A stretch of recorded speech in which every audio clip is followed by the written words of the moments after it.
नमस्कार प्रिय दर्शकों, आप देख रहे हैं ज्योतिष मंत्रा। प्रिय दर्शकों, भविष्य जानने की उत्कंठा और जिज्ञासा सभी को होती है। भविष्य कथन की अनेक विधाएं प्रचलित हैं, जिसमें कि हस्तरेखा, जन्म कुंडली या फिर मस्तक रेखा। इसके साथ साथ भविष्य जानने के लिए अनेक साधनाएं भी प्रचलित हैं, जिसमें कि कर्ण मातंगी साधना, कर्ण पिशाचिनी साधना, छाया पुरुष साधना।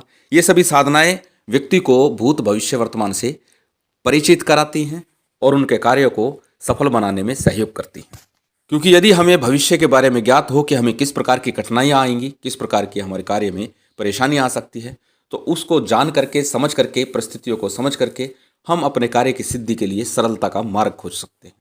और आज इसी प्रकार की एक साधना मैं आप लोगों को देने जा रहा हूँ, जो भूत भविष्य और वर्तमान तीनों का सही 100% आपको ज्ञान प्रदान करती है, आपको बताती है। इस साधना के माध्यम से आप जब भूत भविष्य वर्तमान के बारे में जानना चाहते हैं तो इस प्रकार से जाना जा सकता है, ना कान में बताएगी ना कुछ और। आपके समक्ष ही आप जब मंत्र का जप करेंगे, पाठ करेंगे, उसके बाद ऐसा लगेगा जैसे सामने आपके कोई फिल्म चल रही हो, कोई चलचित्र चल रहा हो। पूरा का पूरा भविष्य आपके चलचित्र के समान दिखाई देने लगेगा। और ये बहुत ही प्रचलित साधना है। और ये साधना है माँ वारताली देवी की साधना। माँ वारताली देवी की साधना तीनों कालों का ज्ञान प्रदान करती है। और माँ वारताली देवी की साधना के विधि विधान भी अनेकों हैं, जिसमें वैदिक भी है, साबर भी है और अघोर पद्धति भी शामिल है। आज मैं जिस विधान को देने जा रहा हूँ वह वैदिक विधान है, जो कि श्रेष्ठ कहा जाता है। चलिए और अधिक विलंब न करते हुए जानते हैं साधना सामग्री को और उस विधान को, कि इस साधना के लिए किस प्रकार का विधि विधान करना है। इस साधना के लिए आपको एक वारताली यंत्र की आवश्यकता होगी। चित्र में आपको दिखाई दे रहा है सामने स्क्रीन के ऊपर। और एक रेशमी लाल रंग का वस्त्र चाहिए। पट्टा चौकी हो कोई, जिसके ऊपर आप इस वस्त्र को बिठाकर वारताली यंत्र को आपको रखना है। माला लाल हकीक की हो, रुद्राक्ष की ले सकते हैं, या सफ्टिक की माला भी आप प्रयोग कर सकते हैं। सबसे श्रेष्ठ रहेगा यदि आप लाल हकीक की माला प्रयोग करते हैं। लेकिन माला प्राण प्रतिष्ठित हो, यंत्र भी आपको प्राण प्रतिष्ठित ही लेना है। यदि प्राण प्रतिष्ठित नहीं है तो आप उसकी प्राण प्रतिष्ठा कर लीजिएगा, माला की भी, यंत्र की भी। और प्राण प्रतिष्ठा के संदर्भ में एक विधि मैं आपको दे चुका हूँ, वीडियो दे चुका हूँ, उसका लिंक डिस्क्रिप्शन में दे दिया जाएगा। वहाँ से आप उस विधि को जान सकते हैं। 5 से 15 मिनट के अंदर ही आप प्राण प्रतिष्ठा कर सकते हैं। किसी भी प्रकार का रसदार फल लेना है या फिर अनार का फल। अक्सर बोलता हूँ, देवी साधना में अनार के फल का समर्पण सर्वश्रेष्ठ कहा जाता है। इसके अतिरिक्त जो भोग सामग्री है वो नित्य प्रति आप कुछ भी लगा सकते हैं, परंतु साधना की पूर्णता पर यदि खीर का या हलवे पूरी का भोग लगाया जाए तो श्रेष्ठ रहेगा। आसन लाल हो, ऊन का हो या कम्बल का हो।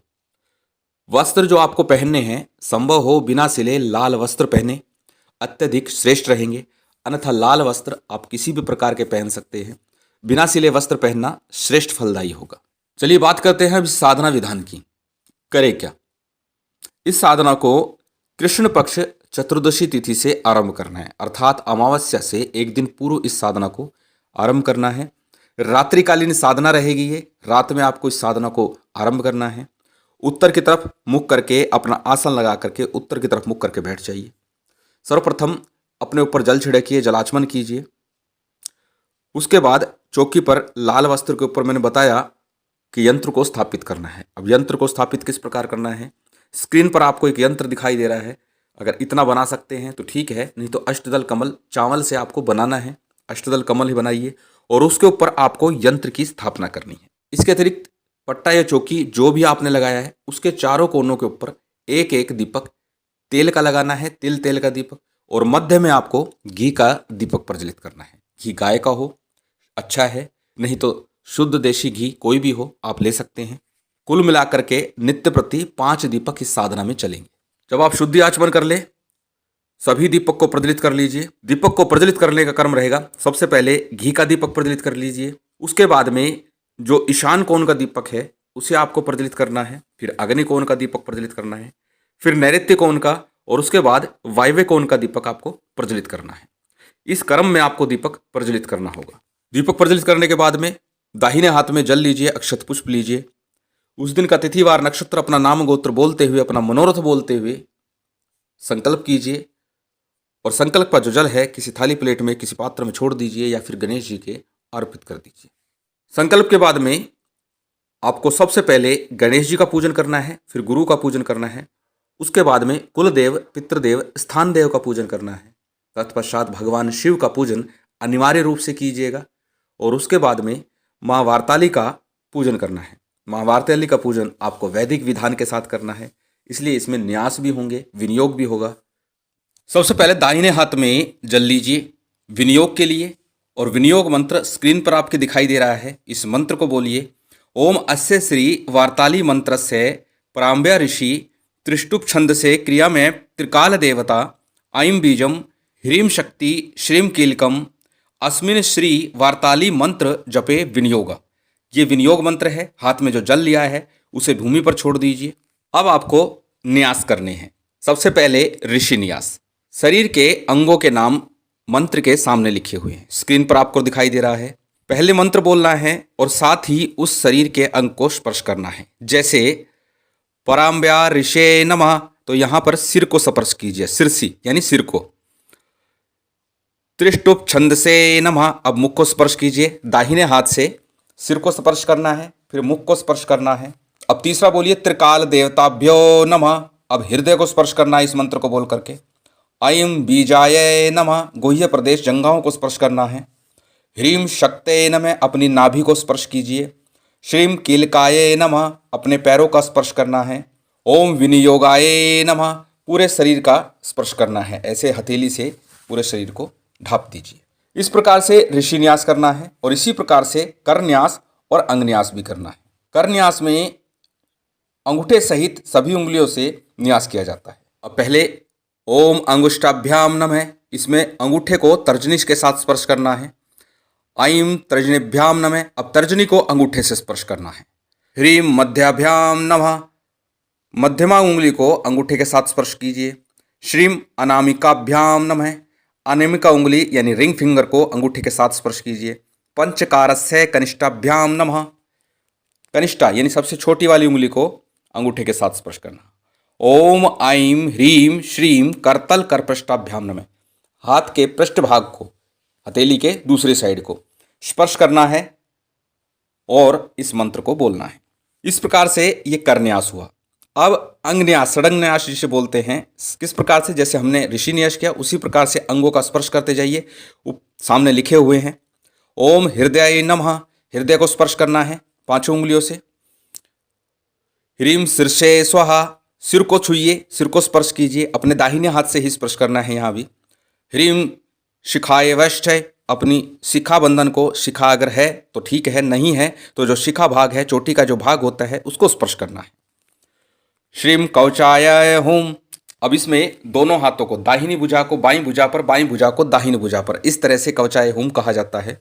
ओम पंचकारस्य नेत्र वैष्ठय, अपनी दोनों नेत्रों को स्पर्श करना है यहाँ पर। ओम ऐं ह्रीं श्रीं अस्त्राय फट, दाहिने हाथ से बाएं हाथ की तरफ घुमाते हुए मध्यमा और अनामिका को हथेली से स्पर्श कराना है। ये अस्त्राय फट हो गया। इस प्रकार से ये न्यास करना है। न्यास करने के उपरांत में माँ भगवती का पूजन करना है। माँ भगवती के पूजन के बाद में आपको भैरव जी का पूजन भी इस साधना में अवश्य ही करना है। भैरव जी का सूक्ष्म पूजन पंचोपचार रीति से कर दीजिए। धूप दीप अक्षत पुष्प जो भी आपके पास मौजूद है उस रीति से आप भैरव जी का पूजन कीजिए। जब भैरव जी का पूजन संपन्न हो जाए उसके पश्चात में एक माला गुरु मंत्र की, एक माला गणेश मंत्र की, उसके बाद इस मूल मंत्र की आपको 31 माला प्रतिदिन करनी है। और ये साधना 17 दिनों की होगी। चतुर्दशी तिथि से आरंभ होगा और पूर्णिमा तिथि पर यह साधना पूर्ण होगी। नवरात्रि से पूर्व इस साधना को आरंभ कर दीजिए। नवरात्रि के बाद जो पूर्णिमा आएगी, चैत्र पूर्णिमा, उस पर संपन्न कीजिए। बहुत ही श्रेष्ठ समय रहेगा, सिद्धिदायक समय है।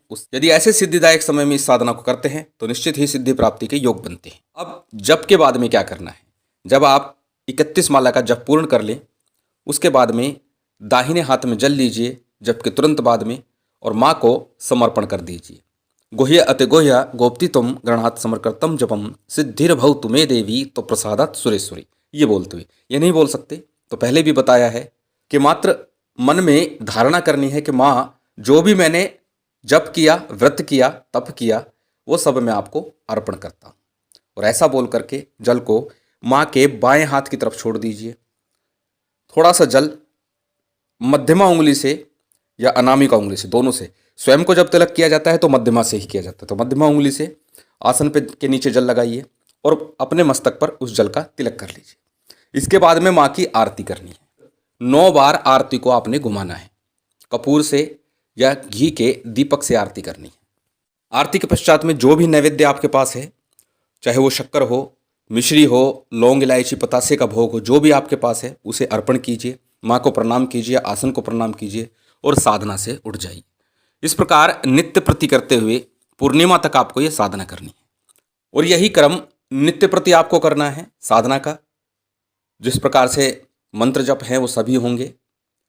प्रश्न उठेगा, क्या विनियोग प्रतिदिन होगा? निश्चित ही प्रतिदिन विनियोग न्यास भी करना है। और इस प्रकार से आपको पूर्णिमा तक ये साधना करनी है। पूर्णिमा वाले दिन जब साधना पूर्ण होगी तो उस दिन कम से कम 3 माला का या 7 माला का आपको हवन करना है। और हवन के बाद में खीर के नैवेद्य का आपको भोग अर्पण करना है। इस साधना के फलस्वरूप माँ स्वयं सूक्ष्म बिंदु के रूप में आपके हृदय में समाहित हो जाती है। और जिस समय ये प्रक्रिया होगी उस समय आपका शरीर कंपन करने लगेगा, कांपने लगेगा। और अगर ऐसा होता है तो निश्चित मानिए कि आपकी साधना संपन्न हो चुकी है। फिर आपको किसी भी व्यक्ति के बारे में जानना होगा, इस मंत्र का मात्र 5 बार उच्चारण कीजिए और उसके बाद में उस व्यक्ति का पूरा हाल आपके सम्मुख दिखने लगेगा। जो वार्ताली यंत्र है उसी का एक सूक्ष्म रूप आप भोजपत्र पर बना करके कंठ में धारण कर सकते हैं लाल धागे के साथ में, या अपने पूजा घर में इस वार्ताली यंत्र को सदा सर्वदा के लिए रखिए। पूजन करते रहिए इसका नित्य प्रति। आपकी साधना अक्षुण्ण बनी रहेगी। महामाई की विशेष कृपा आप सभी पर बनी रहे, यही कामना है। उम्मीद करता हूँ ये जानकारी, ये वीडियो आपको अच्छी लगी होगी। यदि अच्छी लगी हो तो कृपया लाइक कीजिएगा, शेयर कीजिएगा। यदि चैनल पर नए हैं तो सब्सक्राइब कर बेल आइकन बटन दबा दीजिएगा। किसी भी प्रकार की जानकारी के लिए आप व्हाट्सअप कर सकते हैं, रिप्लाई मैं अवश्य करता हूँ। यदि आवश्यक हुआ तो मैं अपना कॉलिंग नंबर आपको दूंगा, इस नंबर पर कॉल नहीं होगी। जय माता दी, जय श्री राम।